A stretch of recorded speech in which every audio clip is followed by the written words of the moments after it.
రేట్లు ఉండాలి అనే దానికోసం ప్రయత్నం చేస్తున్నాం. స్తంభాల రేట్లు కానీ ట్రాన్స్ఫార్మర్ రేట్లు కానీ గతంలో భారీ ఎత్తున ఎక్కువ రేట్లు పెట్టుకున్నారు. అన్నీ కూడా ఒకే విధంగా ఒకే రకమైన ట్రాన్స్ఫారాలు ఒకే రేటు కొనే విధంగా ఈ ప్రభుత్వం చేస్తుంది సార్. క్వశ్చన్ నెంబర్ 597 శ్రీమతి గుమ్మడి సంజయరాణి గారు. ధన్యవాదాలు అధ్యక్ష. ఏ ప్రశ్నకు సమాధానం 2011 జనాభా లెక్కల ప్రకారం శ్రీకాకుళం జిల్లాలో గిరిజన జనాభా 94,371 అధ్యక్ష.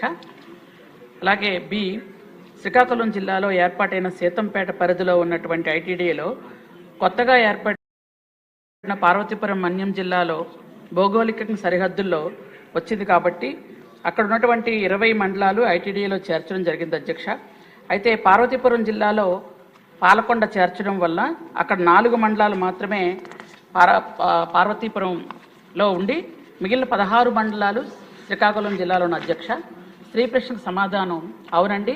డి ప్రశ్నకు సమాధానం ఈ ప్రతిపాదన ప్రభుత్వం స్థాయిలో పరిశీలనలో ఉందండి. Thank you. శ్రీమతి గౌతు శిరీష్ గారు. ధన్యవాదాలు అధ్యక్ష. గిరిపుత్రుల జీవన శైలిని, వారి విధానాన్ని, వాళ్ళ ప్రాంతాల అభివృద్ధిని ఉద్దేశించి ఏర్పాటు చేయబడిన ఇంటిగ్రేటెడ్ ట్రైబల్ డెవలప్మెంట్ ఏజెన్సీస్ అధ్యక్ష. అయితే మన రాష్ట్రంలో ఐటీడీఏకి సంపూర్ణ ప్రాముఖ్యత కల్పించి వాటిని ప్రత్యేక నిధులు కేటాయించి ముందుకు తీసుకెళ్లిన ఘనత అలనాటి ముఖ్యమంత్రి నందమూరి తారక రామారావు గారిదైతే వాటికి మరింత ప్రత్యేక దృష్టి పెట్టి ప్రత్యేక నిధులు అధికారుల ద్వారా కొత్తగా సంక్షేమ పథకాల ద్వారా ఐటీడీఎస్కి మరింత శోభను తీసుకొచ్చారు అధ్యక్ష ముఖ్యమంత్రి గారు నారా చంద్రబాబు నాయుడు గారు.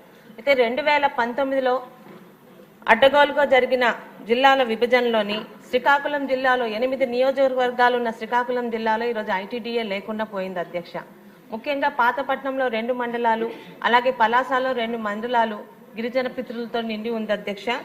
అయితే 2019లో వారు మన మీద పెట్టుకున్న నమ్మకం కనీసం 4 మండలాలున్న శ్రీకాకుళం జిల్లాలో మినీ ఐటీడీఏ అన్నదన్నా తీసుకొస్తామని మనం వారికి హామీ ఇవ్వడం జరిగింది అధ్యక్ష. సదరు మంత్రి గారిని ఆ మినీ ఐటీడీఏ ద్వారా వారు మన మీద పెట్టుకున్న నమ్మకాన్ని ముందుకు తీసుకెళ్తామని, అది ఎప్పట్లో తీసుకొని వచ్చి వారు మన మీద పెట్టుకున్న నమ్మకాన్ని మరియు ఐటీడీఏ వస్తేనే ప్రత్యేక నిధులు ఎక్కువగా వస్తాయి, అది మన జిల్లాలో అంటే ఇప్పుడు జరుగుతున్న అభివృద్ధి మరింతగా జరుగుతుందని వాళ్ళు నమ్మకం పెట్టుకున్నారు అధ్యక్ష. త్వరలోనే ఒకవేళ ప్రభుత్వం దాని మీద ఒక చర్య తీసుకొని నిర్ణయం తీసుకొని ఒక మినీ ఐటీడీఏని శ్రీకాకుళం జిల్లాకి తీసుకొస్తారని మీ ద్వారా సదరు మంత్రి గారిని కోరుకుంటున్నాను అధ్యక్ష. ధన్యవాదాలు. చాలా క్లుప్తంగా చక్కగా అడిగారు శిరీష్ గారు. అందరూ కూడా ఆ శిరీష్ గారి మార్గాన్ని ఫాలో అవ్వమని చెప్పి నా రిక్వెస్ట్. ముఖ్యంగా ఇప్పుడు మాట్లాడబోయే కోన రవికుమార్ గారికి.